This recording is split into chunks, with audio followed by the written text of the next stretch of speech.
you have a melody.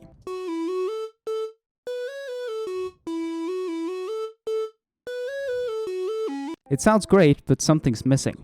Let's take a look at how you can add some decent sounding chords to your melody. The first thing you need to do is to find a scale that fits the melody well. You don't technically need music theory to be able to make chords, but I find that a lot of problems are made a lot easier if you know how a major scale works, for example. Place a note underneath your melody and change it until it feels like you're home, so to speak.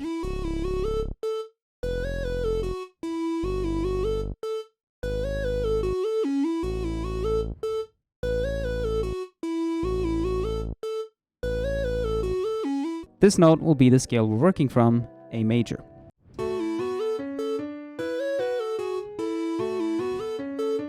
Now that we've found the scale, the best way to build a chord progression is through the bass notes. Bass notes are the root of your chord, where a C major chord will have a root note of C, a D minor chord will have a root note of D, and so on and so forth. Basically, it'll be far easier to build the actual chords once you have the bass notes down first. If you're wondering which notes to pick, you can choose any note that features in the scale, or you can pick one that features in your melody. For example, an B, or an A, or an F, or an E. Ideally, have the chord and the note from your melody be different, that way you'll create a much more interesting sound.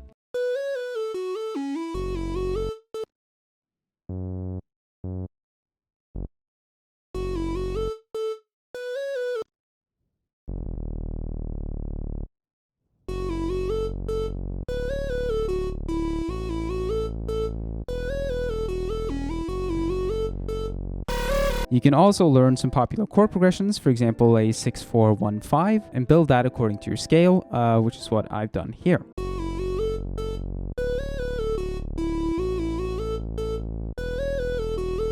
Now that we've got the bass notes, it's time to build the chords on top. You can use music theory to learn which chords are which, but if you want an easy hack, you can simply take your root note, take another note that's either 3 or 4 semitones above that one, and another note that's 7 semitones above, and mess around with it until it sounds good. So for example, if we have an F sharp, we want a note that's 3 or 4 semitones above, so let's try 3.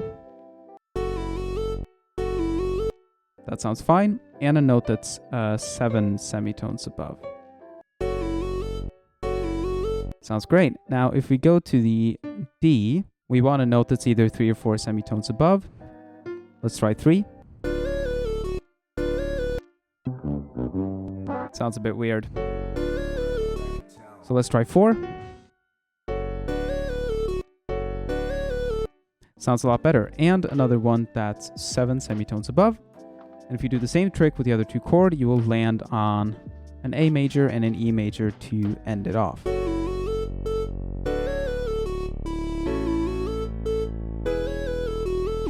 Another thing to keep in mind when you're building chords is what kind of mood you're trying to go for. There's so many different chord progressions out there, and which one you choose will have a huge effect on how the song's going to sound. So let's have a look at a few chord progressions. I've got 3 ones laid out.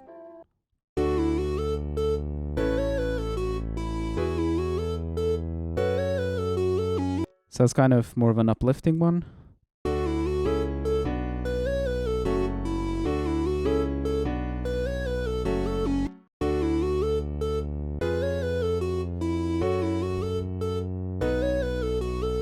Also, when it comes to chords, like anything is possible. Our wise overlord Jacob Collier once said, any chord can work with anything, or something like that. So it can truly be beneficial just to try around different chords, different rhythms, different lengths, different variations.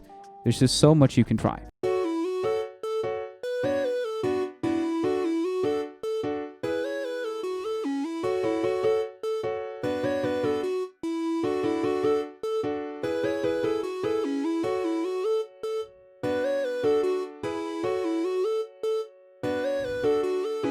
This was essentially the same chord progression, but you have a bunch of different timings, that have a bunch of different rhythms.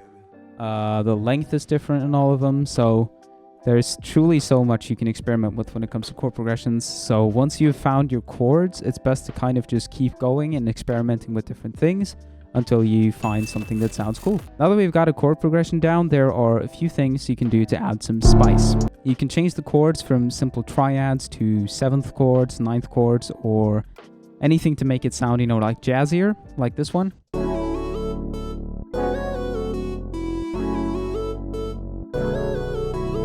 You can add in chords in between the other chords to add more steps to the journey, for example. So in this one, you can see that the first two chords have no chords in between. And then the second one, fucking oh, with the wrong pattern. God damn it. God damn it, dude. Like in this one, you see that these two chords here have nothing in between them. And then once you go over to this one, you can see that there are chords in between them.